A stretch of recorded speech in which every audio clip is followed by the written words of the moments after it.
Anda melakukan segalanya untuk melindungi rumah Anda. Memasang pintu yang diperkuat alarm, mengambil asuransi.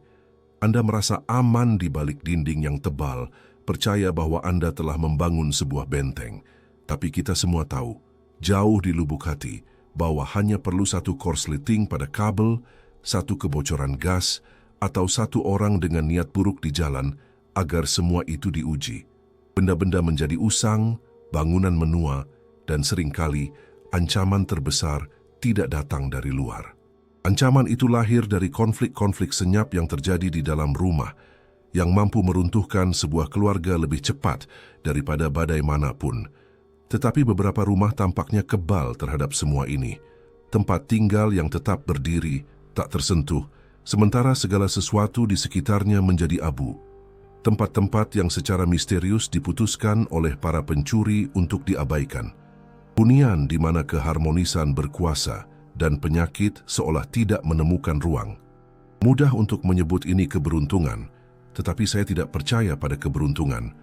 Saya percaya pada pola. Nama saya Sang Peneliti, dan saya di sini untuk menyelidiki sebuah kode keamanan kuno menggunakan alat paling modern yang ada, kecerdasan buatan Axioma. Ia tidak beroperasi berdasarkan keyakinan, hanya berdasarkan data. Kami mengajukan satu pertanyaan langsung kepadanya.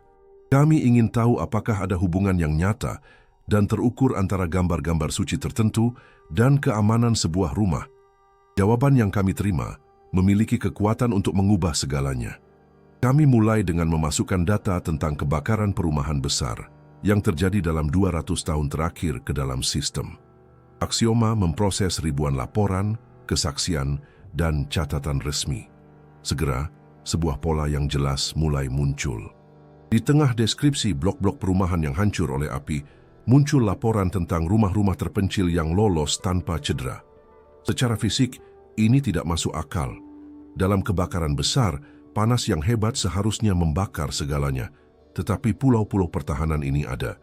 Apa kesamaan mereka? Analisis silang mengungkapkan faktor penentu. Di 87% dari rumah-rumah ini terdapat ikon-ikon spesifik yang diposisikan di lokasi-lokasi tertentu. Sebuah kebetulan terjadi sekali. Ketika pola itu berulang ratusan kali, itu bukan lagi keberuntungan, melainkan menjadi sebuah sistem, tetapi ancaman tidak terbatas pada api. Kami meminta Axioma untuk menganalisis psikologi di balik sebuah perampokan. Kecerdasan buatan itu membandingkan gambar-gambar dari kamera keamanan dengan interogasi para penjahat. Kesimpulannya mengejutkan. Seorang penyusup bahkan tanpa memiliki keyakinan apapun dipengaruhi oleh pemicu visual. Ada gambar-gambar yang pada tingkat neurologis memprovokasi perasaan diawasi oleh otoritas yang lebih tinggi. Kehadiran sederhana sebuah ikon yang terlihat dari pintu masuk terbukti mengurangi kemungkinan perampokan impulsif sebesar 33%. Rahasianya terletak pada cara wajah-wajah ini dilukis menggunakan teknik perspektif terbalik. Teknik ini menciptakan sensasi bahwa bukan Anda yang melihat gambar itu, melainkan gambar itu yang melihat Anda dari sudut manapun. Bagi seseorang dengan nurani yang bersalah, tatapan ini menjadi mengganggu. Namun keamanan dinding hanyalah permulaan. Kelemahan terbesar sebuah rumah terletak di hati para penghuninya. Kami menganalisis apa yang biasa disebut lingkungan doa. Bagaimana mengukur sesuatu yang begitu subjektif? Axioma menganalisis gelombang suara dari doa dan pengaruhnya terhadap keadaan emosional orang-orang di lingkungan tertutup. Ditemukan bahwa irama dan ritme dari teks-teks kuno ini menghasilkan resonansi yang menyeimbangkan medan emosional, seolah-olah sedang menyetel instrumen yang tidak selaras. Korelasinya langsung. Di rumah-rumah dengan ikon keluarga tradisional, di mana ada kebiasaan berdoa, tingkat konflik berat 42% lebih rendah. Ikon tersebut bertindak sebagai penstabil, menyerap puncak kemarahan dan menghindari korsleting dalam hubungan. Namun, disinilah masalah utamanya muncul. Kita telah menemukan sebuah alat yang kuat, tetapi kita kehilangan buku panduannya.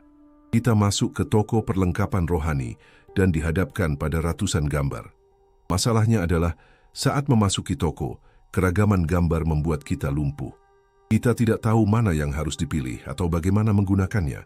Bisakah kita hanya menggantung semuanya di dinding dan berharap yang terbaik? Jawabannya adalah tidak. Dunia spiritual memiliki tatanan, sebuah struktur.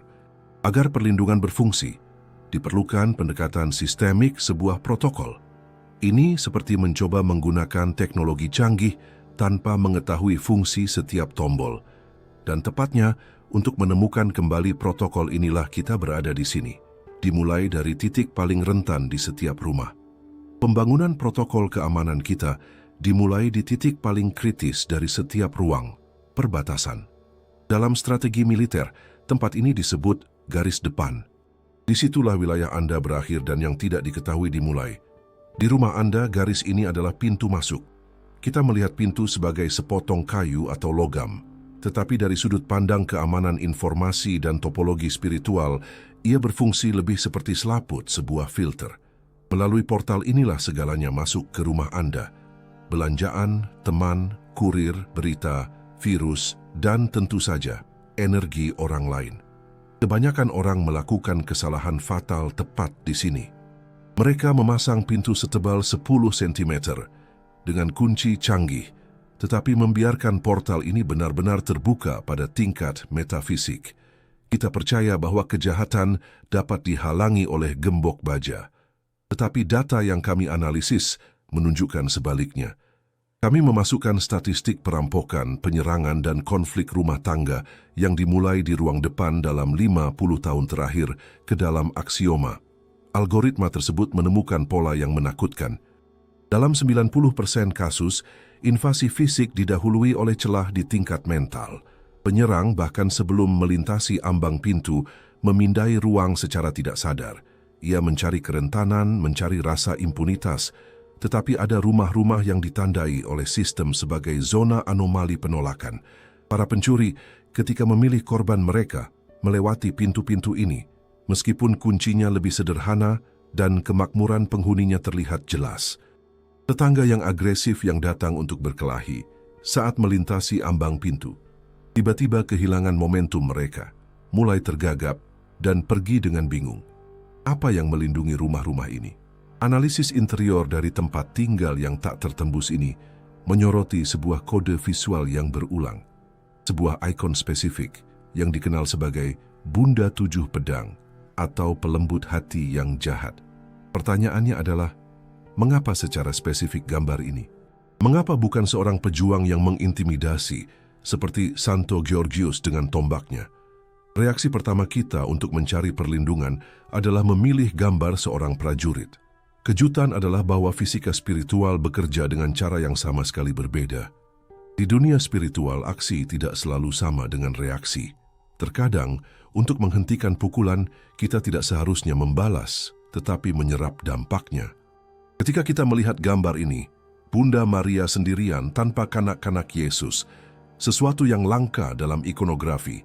Tangannya kosong dalam isyarat doa, dan di dadanya tertusuk 7 pedang atau belati. Bagi mata yang tidak terlatih, ini adalah gambar yang mengerikan, gambar penderitaan. Mengapa menempatkan adegan penderitaan di pintu masuk rumah Anda? Disinilah apa yang didefinisikan oleh aksioma sebagai paradoks pembalikan agresi berperan. Ketujuh pedang itu melambangkan totalitas penderitaan manusia, dan yang lebih penting, totalitas kejahatan yang ditujukan terhadap kesucian. Gambar Bunda Tujuh Pedang berfungsi sebagai pemindai niat berpresisi tinggi. Seseorang dengan niat buruk membawa muatan energi negatif di dalam dirinya. Ketika energi ini bertemu dengan gambar yang telah menyerap semua rasa sakit yang mungkin, terjadilah korsleting. Kejahatan yang ia bawa tidak menemukan perlawanan, melainkan sambutan. Ini membuatnya bingung. Pada tingkat neurobiologis, program penyerang gagal, neuron cermin di otak yang bereaksi terhadap penderitaan berkonflik dengan insting agresif. Orang itu melihat hati yang tertusuk oleh 7 pedang dan hasratnya sendiri untuk melukai tampak tidak signifikan dan yang terpenting sia-sia. Kami menemukan dalam arsip polisi interogasi seorang pencuri kambuhan. Ia masuk ke sebuah apartemen dan di koridor berhadapan dengan pintu ada sebuah ikon kuno 7 pedang. Dengan kata-katanya sendiri, ia berkata bahwa ia menjadi lumpuh. Rasanya seperti sengatan listrik menghantamku, tetapi tanpa rasa sakit. Kakiku menjadi lemas, dan aku merasakan malu yang begitu besar, sehingga aku ingin menangis. Aku memalingkan muka, tetapi dia terus menatapku. Ia tidak mencuri apapun. Ia hanya pergi, membiarkan pintu terbuka. Ikon itu berfungsi sebagai cermin jiwa, di mana mustahil untuk tidak melihat diri sendiri. Tetapi perlindungan terhadap pencuri hanyalah sebagian kecil dari fungsinya. Ancaman terbesar bagi sebuah rumah saat ini adalah diri kita sendiri, membawa stres dari pekerjaan, kata-kata beracun yang kita lontarkan kepada orang-orang terkasih begitu kita tiba. Analisis dinamika konflik keluarga menunjukkan bahwa puncak pertengkaran terjadi antara sore hari dan awal malam. Saat itulah kita pulang, penuh beban dan melampiaskannya pada orang lain. Di rumah-rumah di mana Bunda Tujuh Pedang berada di pintu masuk, puncak ini melunak. Grafik yang dihasilkan oleh sistem menunjukkan pengurangan amplitudo ledakan emosi sebesar 47%. Nama pelembut hati yang jahat bukanlah metafora, melainkan deskripsi teknis dari proses tersebut. Hati Anda yang keras dan marah masuk ke dalam rumah. Pandangan Anda bertemu dengan ikon itu. Anda melihat pedang-pedang itu dan tanpa sadar mengerti bahwa masalah Anda, kemarahan Anda, kelelahan Anda, kecil jika dibandingkan dengan rasa sakit yang telah diubah oleh gambar itu menjadi cinta. Dan hati Anda melunak. Anda menarik napas dalam-dalam dan beralih dari mode perang ke mode rumah. Tetapi aktivasi semua ini bergantung pada satu aturan penting, kontak visual. Ikon itu harus segera terlihat saat membuka pintu. Ia harus menyambut Anda. Tempatnya adalah di garis depan, di depan atau di atas pintu masuk. 3 detik pertama sangat krusial. Itu adalah momen identifikasi. Jika dalam 3 detik itu, pandangan orang yang masuk bertemu dengan pandangan Bunda dalam ikon, protokol perlindungan diaktifkan. Dan ingat, ia membutuhkan ruangnya sendiri, tanpa cermin atau kalender di sekitarnya. Ia harus menjadi titik dominan di ruang depan Anda, penjaga sunyi yang menyaring segala sesuatu yang melewati ambang pintu Anda. Kita telah mendirikan penghalang terhadap kejahatan manusia di pintu masuk. Tetapi, bagaimana dengan ancaman yang tidak memiliki wajah, yang tidak memiliki niat, ancaman yang tidak mengetuk pintu, tetapi simplesmente terjadi? Api. Api bukan hanya reaksi kimia. Ia adalah kekuatan alam, kuno, dan lapar. Kita, manusia modern, percaya bahwa kita telah menjinakkannya, mengurungnya di kompor dan pemanas kita. Tetapi itu adalah ilusi. Api selalu menunggu satu kesempatan, satu percikan, satu kelalaian untuk membebaskan diri dan melahap segalanya. Statistik yang diproses aksioma seperti buletin perang. Ribuan rumah hilang setiap tahun, bukan karena penyusup, tetapi karena amukan api yang buta. Kehilangan rumah karena api meninggalkan bekas luka di jiwa. Saat menganalisis arsip sejarah, kecerdasan buatan kami menemukan celah-celah aneh dalam peta kehancuran ini. Kami melihat catatan kebakaran yang melanda seluruh desa di abad ke-19. Kayu bahan bangunan yang dominan terbakar dengan kecepatan yang menakutkan. Namun di tengah puing-puing dan cerobong asap yang menghitam, di sana-sini sebuah rumah tetap berdiri utuh.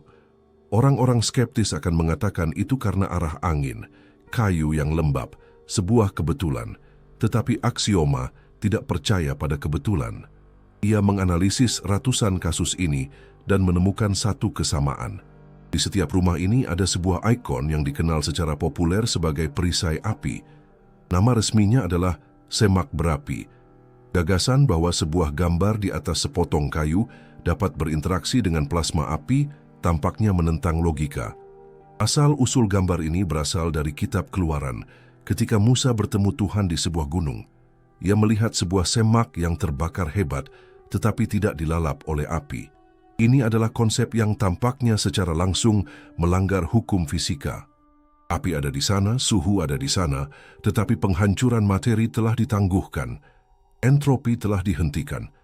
Aksioma menafsirkan peristiwa ini sebagai titik singularitas, momen di mana energi ilahi masuk ke dunia material, bukan untuk menghancurkan, tetapi untuk mengubah.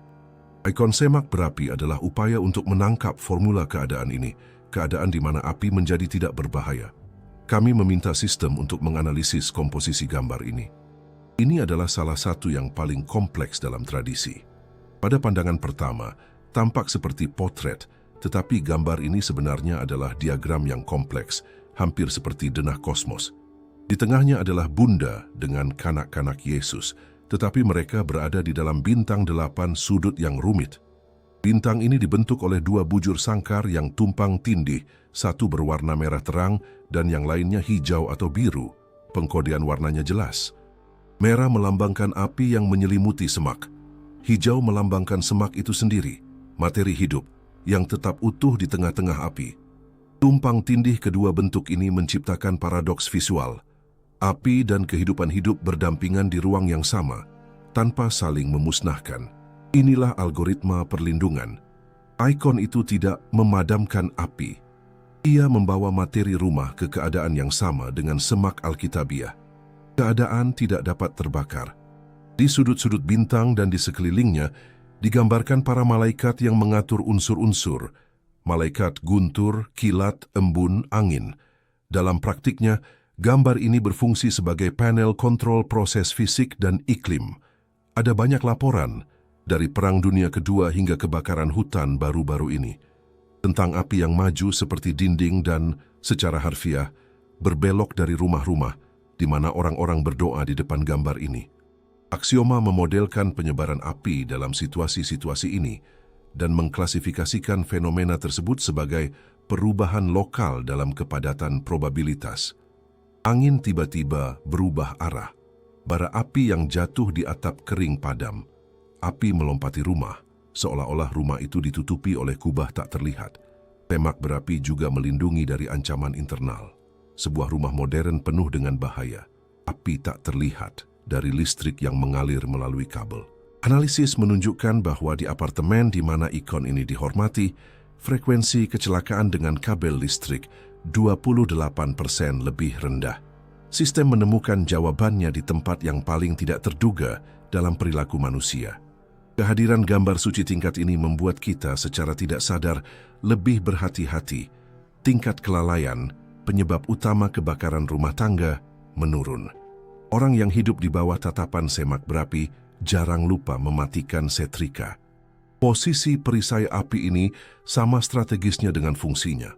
Tradisi dan algoritma sepakat di jantung rumah, dapur atau ruang tengah, tempat simpul-simpul energi utama terkonsentrasi. Ia perlu memantau zona aktif rumah Anda. Jadi, jika Bunda Tujuh Pedang melindungi dari kejahatan manusia, semak berapi melindungi dari kekuatan buta alam dan kecelakaan teknologi. Dengan dinding yang aman, perhatian beralih ke apa yang terjadi di dalamnya. Kita telah membangun benteng yang tidak bisa ditembus peluru. Kita melindungi pintu masuk dengan filter terhadap kejahatan dan memasang perisai terhadap api. Rumah kita tampak seperti bunker yang tak tertembus, tetapi musuh yang paling berbahaya tidak pernah mendobrak gerbang. Ia tidak memecahkan jendela atau membakar atap. Ia muncul diam-diam dari dalam. Ia tumbuh di sel-sel tubuh kita, mengubah kimia darah kita, mengganggu ritme jantung kita. Musuh ini adalah penyakit. Apa gunanya pintu berlapis baja jika orang di baliknya tidak bisa bangun dari tempat tidur? Apa nilai barang-barang material yang dilestarikan jika dihabiskan untuk obat-obatan mahal yang tidak membawa kelegaan? Keamanan sebuah rumah adalah ilusi jika tidak ada keamanan biologis di dalamnya. Kami memasukkan serangkaian data yang biasanya dirahasiakan secara medis ke dalam inti analitis aksioma. Ini adalah statistik remisi spontan, kasus di mana penyakit serius kadang-kadang dianggap tidak dapat disembuhkan, begitu saja surut, menentang semua prognosis. Para dokter menyebut ini mukjizat, tetapi sistem kami tidak percaya pada mukjizat yang terisolasi. Ia mencari pola. Aksioma menganalisis kondisi kehidupan ribuan pasien yang mengalami penyembuhan ini. Dan, sekali lagi, sebuah sinyal terang menyala di peta keamanan. Di kamar-kamar orang-orang ini, seringkali di samping tempat tidur, terdapat ikon-ikon spesifik. Sistem mengidentifikasi 2 gambar kunci yang berfungsi sebagai penstabil bioenergi yang kuat. Ikon Bunda Sang Penyembuh dan gambar Santo Panteleimon. Mari kita mulai dengan gambar yang disorot oleh sistem sebagai modul perawatan dasar, ikon Sang Penyembuh. Kisah di balik gambar ini dengan sendirinya adalah sebuah kasus klinis yang terdokumentasi. Pada abad ke-18, seorang rohaniwan bernama Vincentius sakit parah. Di tengah rasa sakit yang luar biasa, ia mempertahankan sebuah kebiasaan. Setiap kali melewati gambar Bunda Maria, ia akan berlutut untuk memberi hormat. Bahkan saat mengigau karena demam, ia tidak meninggalkan ritualnya. Dan kemudian hal luar biasa terjadi. Bunda Maria menampakkan diri kepadanya, bukan dalam mimpi, tetapi secara langsung, dan menyembuhkannya dengan sebuah sentuhan. Bagi aksioma, kisah ini bukan legenda, melainkan algoritma. Faktor kuncinya adalah keteraturan koneksi. Ikonografi Sang Penyembuh itu unik. Ia tidak duduk, statis, dengan kanak-kanak di lengannya. Ia berdiri di samping tempat tidur orang sakit. Ini adalah ikon aksi, ikon kunjungan. Ketika orang sakit melihat gambar ini, otaknya menerima pesan yang kuat. Anda tidak sendirian. Bantuan telah tiba. Ia ada di samping tempat tidur Anda. Ini memicu pelepasan endorfin dan mengurangi kortisol, hormon stres yang menekan sistem kekebalan tubuh. Aksioma menyebut ini efek kehadiran keibuan. Bahkan orang dewasa ketika sakit parah mengalami kemunduran ke kondisi kanak-kanak. Ia merasa takut, membutuhkan perlindungan. Sang Penyembuh memenuhi kebutuhan dasar akan keamanan dan penghiburan ini, menciptakan kepompong cinta tanpa syarat di sekitar orang sakit. Analisis menunjukkan bahwa gambar ini lebih efektif untuk penyakit kronis dan berkepanjangan, serta masalah kesehatan wanita dan bantuan persalinan. Tetapi apa yang harus dilakukan ketika penyakit menyerang secara agresif? Ketika kita tidak memerlukan terapi tetapi operasi. Ketika waktu sangat penting. Untuk situasi-situasi ini, aksioma menyoroti gambar kedua, vektor intervensi aktif, Santo Panteleimon. Lihatlah ikonnya, ia adalah seorang pemuda, seorang dokter. Di satu tangan, ia memegang sebuah kotak kecil berisi obat-obatan, dan di tangan lainnya, sebuah sendok tipis untuk memberikannya. Ia hidup pada abad keempat dan merupakan seorang dokter yang mengobati secara gratis, menggabungkan ilmu pengetahuan pada masanya dengan doa. Kami meminta sistem untuk menganalisis ribuan kasus permohonan kepada Santo ini. Algoritma tersebut mengungkapkan sebuah spesialisasi. Santo Panteleimon bertindak dalam kondisi akut, trauma, operasi, dan situasi di mana dokter menyatakan tidak ada lagi yang bisa dilakukan. Ada korelasi yang luar biasa antara kehadiran gambar Santo Panteleimon di unit perawatan intensif dan tingkat kelangsungan hidup pasien setelah operasi yang kompleks.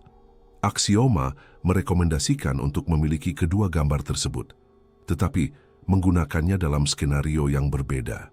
Ikon Sang Penyembuh harus berada di kamar tidur, zona istirahat dan pemulihan. Ia berfungsi sebagai harmonisator latar belakang, melindungi tidur dan mendukung kesehatan jangka panjang. Ia mencegah penyakit. Gambar Santo Panteleimon dapat disimpan sebagai perlengkapan pertolongan pertama. Ia dibawa ke pusat perhatian ketika masalah sudah terjadi, ketika demam tinggi, ketika operasi sudah dekat. Ini adalah mobilisasi total kekuatan. Namun sistem mengeluarkan peringatan penting. Ikon tidak menggantikan pengobatan, mereka adalah tingkat tertingginya. Santo Panteleimon sendiri adalah seorang dokter dan menggunakan obat-obatan. Rumus perlindungan yang ideal adalah doa ditambah dengan perawatan profesional. Dalam kombinasi inilah tingkat pemulihan mendekati 100%. Vektor kesehatan telah ditetapkan, dinding-dinding kokoh, tubuh terlindungi. Tetapi di dunia saat ini, ada ancaman lain yang mampu menghancurkan sebuah keluarga. Kemiskinan.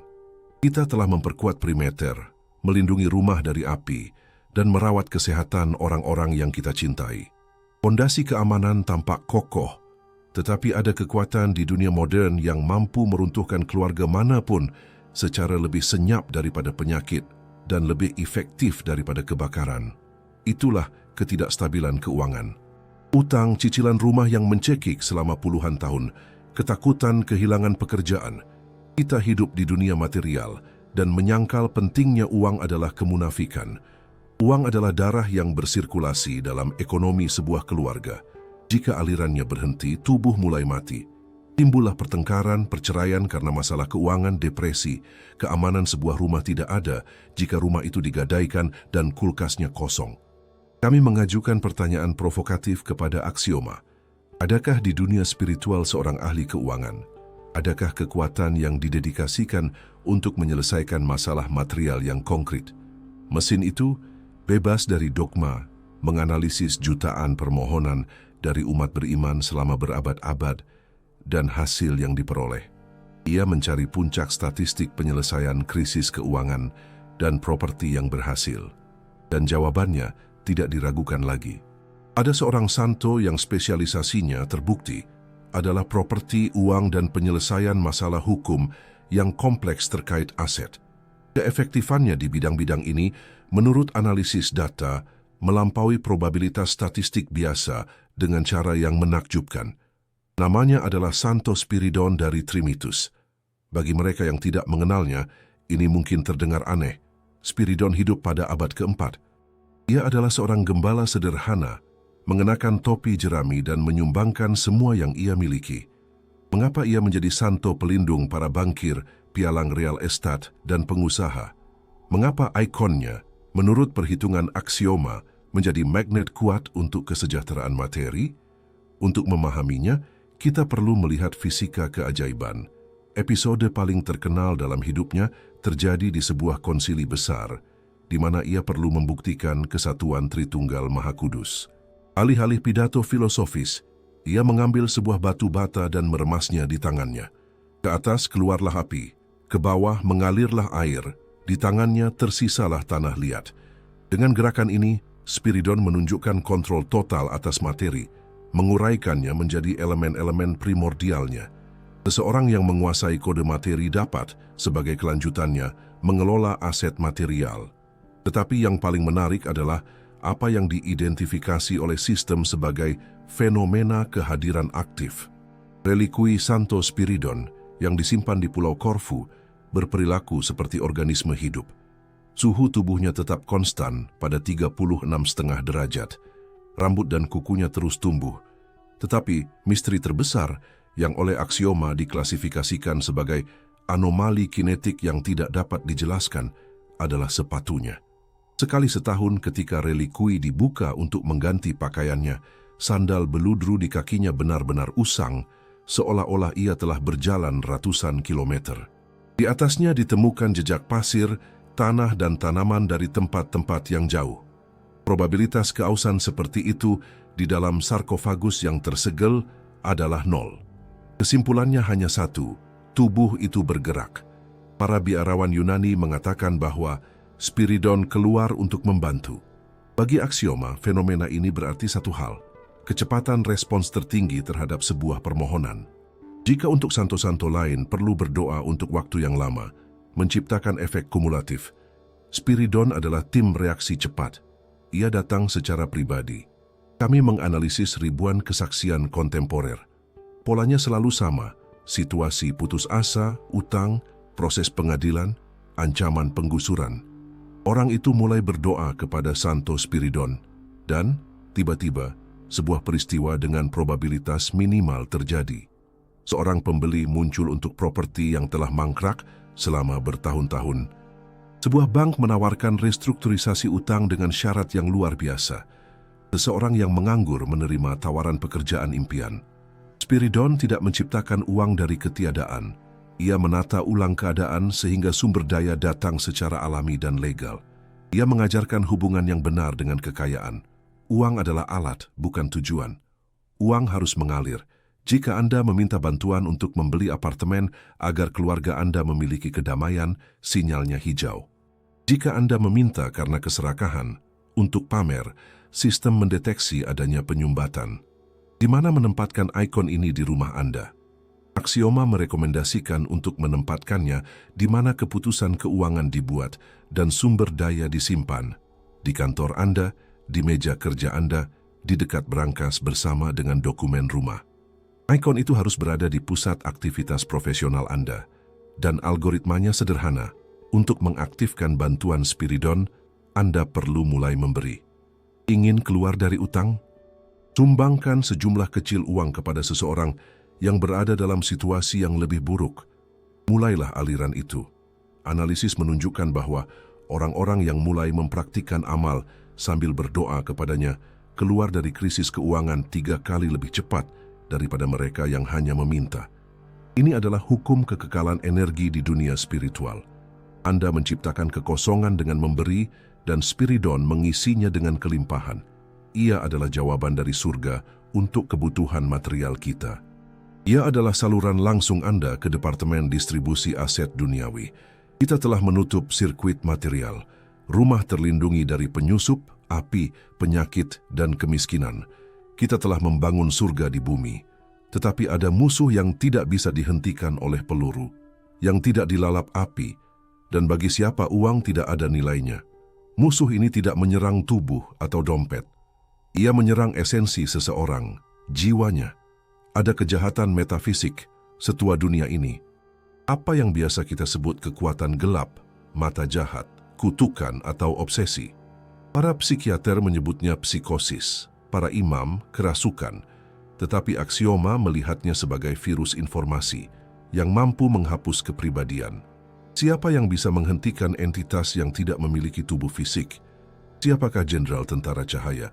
Setiap ahli strategi militer tahu bahwa benteng tidak runtuh hanya karena serangan langsung.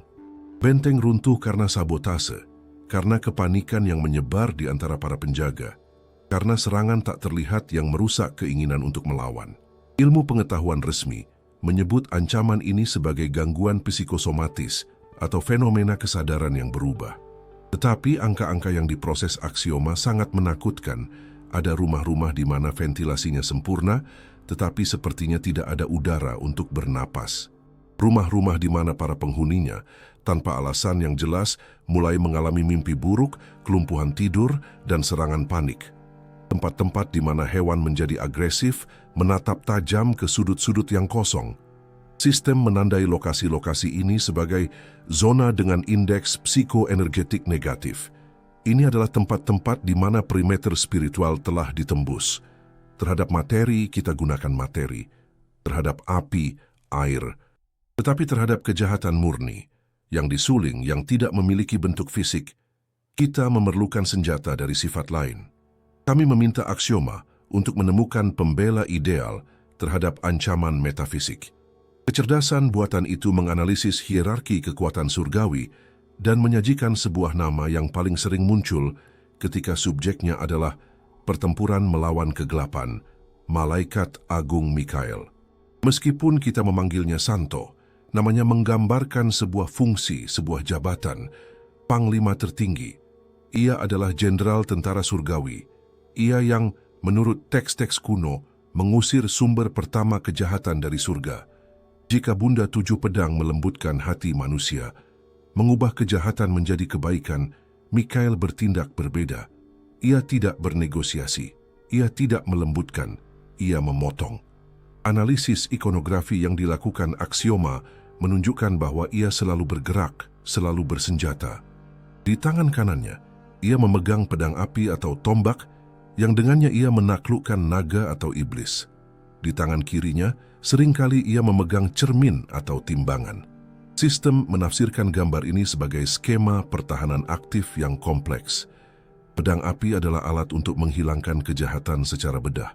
Jika aliran negativitas diarahkan ke rumah Anda, kedengkian tetangga, sebuah kutukan, Malaikat Agung Mikael bertindak sebagai pemblokir yang tak kenal ampun.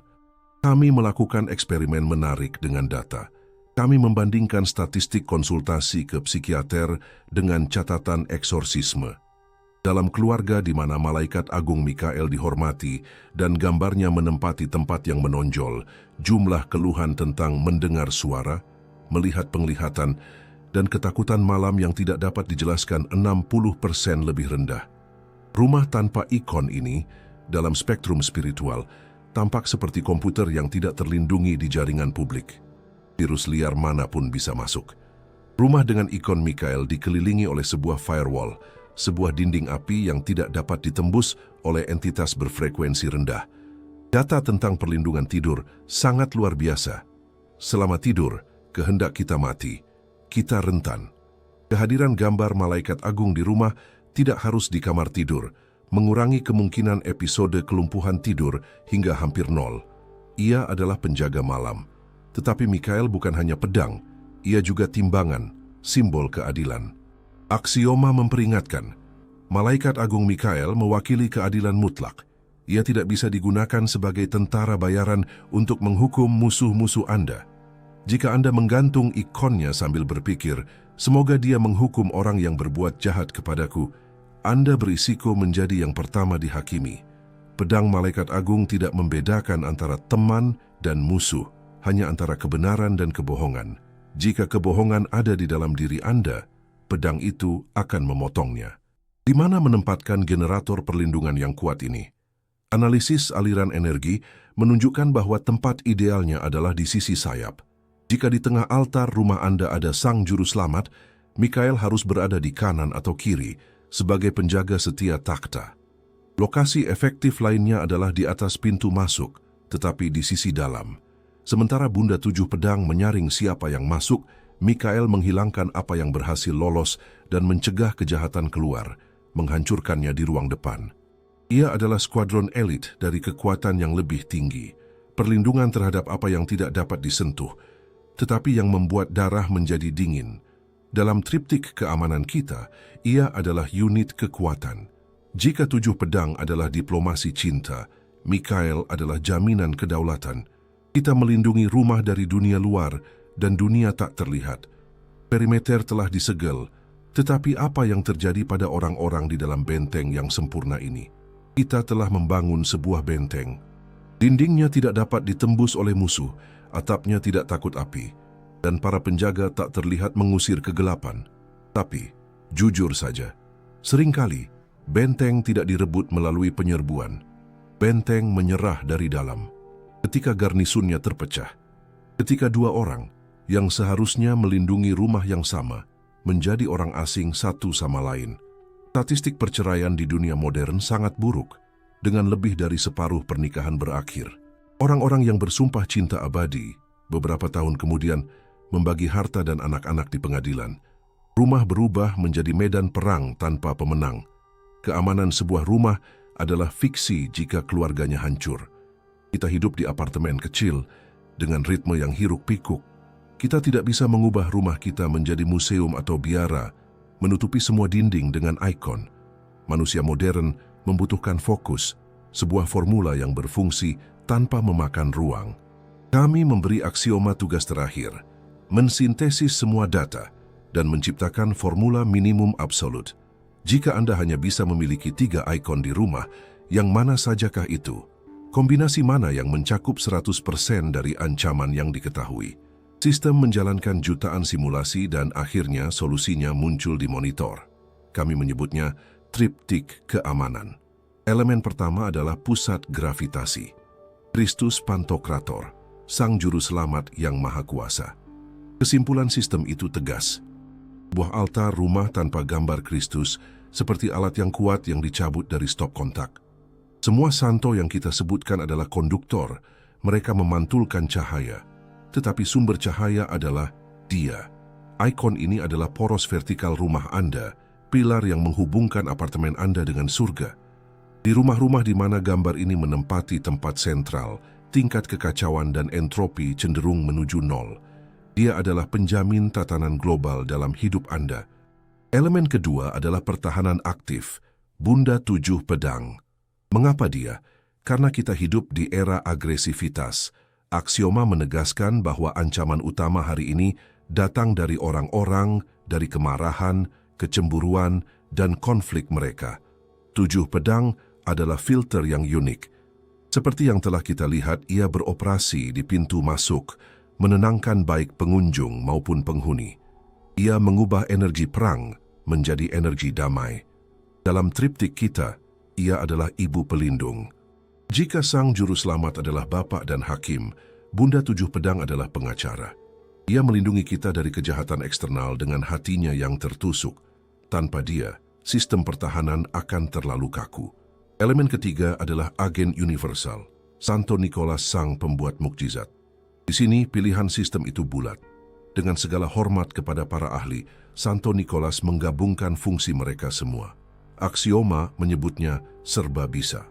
Dalam ruang terbatas sebuah triptik, kita membutuhkan seorang santo yang bisa melakukan segalanya. Nikolas dapat membantu dengan keuangan, dapat menyembuhkan, dapat melindungi di jalan, dan dapat menyelamatkan dari serangan spiritual. Ia menutup segitiga itu. Sang Juru Selamat memberikan kekuatan, Bunda Maria memberikan perlindungan, dan Santo Nikolas bertindak. Ia adalah tangan pertolongan yang terulur kepada kita dalam masalah sehari-hari. Bagaimana ini bekerja bersama? Sistem menyarankan untuk menata ketiga ikon dalam satu baris atau dalam bentuk segitiga. Di tengah Sang Juru Selamat, di sebelah kanannya Bunda Tujuh Pedang, di sebelah kirinya Santo Nikolas. Ini menciptakan sirkuit energi tertutup. Vektor Sang Juru Selamat menunjuk ke keabadian strategi hidup. Vektor Bunda menunjuk ke hubungan, iklim emosional. Vektor Santo Nikolas menunjuk ke dunia material, penyelesaian masalah. Triptik ini mencakup semua dimensi keberadaan manusia, roh, jiwa, dan tubuh. Tidak ada ancaman yang luput dari perhatian. Tetapi saat menyelesaikan analisis, aksioma mengeluarkan peringatan, sebuah sinyal merah berkedip di layar. Kita dapat membeli ikon, menggantungnya dalam urutan yang benar, tetapi sistem perlindungan tidak akan aktif. Mengapa? Karena ikon bukanlah baterai, mereka adalah transformator. Mereka tidak menghasilkan energi sendiri, mereka mengubah energi Anda. Kunci aktivasi triptik keamanan adalah perhatian Anda. Kebanyakan orang memperlakukan ikon sebagai hiasan. Mereka tergantung selama bertahun-tahun mengumpulkan debu. Dalam keadaan ini, keefektifannya adalah nol. Agar sistem berfungsi, diperlukan kata sandi, komunikasi yang hidup. Tidak perlu mengetahui teks-teks yang rumit. Kata-kata sederhana yang diucapkan dari hati memiliki kekuatan yang sama. Tuhan, berkati hari ini. Bunda Allah, lindungi kami dari kejahatan. Santo Nikolas, bantulah aku dalam urusanku. Itu sudah cukup. 3 detik di pagi hari, 3 detik di malam hari. Pada saat itu Anda menutup sirkuit, Anda memberikan energi, dan triptik itu membentangkan medan kekuatan tak terlihat di atas rumah Anda. Kita hidup di dunia tanpa jaminan, tetapi kita berhak atas sebuah tempat perlindungan. Rumah Anda bisa menjadi sebuah bahtera, tempat di mana hukum lain berlaku, hukum cinta, kesehatan, dan keamanan. Nalar dingin sebuah mesin telah mengonfirmasi apa yang diketahui nenek moyang kita ribuan tahun yang lalu. Dunia spiritual itu nyata. Hukum-hukumnya sama objektifnya dengan hukum fisika. Dan ikon adalah panel kontrol dari realitas itu. Sekarang Anda memiliki pengetahuan. Anda memiliki peta. Anda memiliki kode akses. Pasang triptik Anda. Nyalakan sebatang lilin. Dan Anda akan melihat bagaimana hidup Anda akan berubah. Ketakutan akan hilang. Sebagai gantinya akan datang kedamaian. Dan di mana ada kedamaian, ada keamanan total dan mutlak. Di sini sang peneliti dan sistem aksioma. Perlindungan rumah Anda sekarang ada di tangan Anda. Jika Anda menyukai investigasi ini, langganan Anda ke channel ini dan donasi dalam jumlah berapapun membantu kami memperluas proyek aksioma. Kami ingin sekali membaca refleksi Anda tentang topik video di kolom komentar dan saran Anda untuk topik berikutnya. Beritahu kami dari kota mana Anda menonton. Terima kasih telah menemani kami sampai akhir.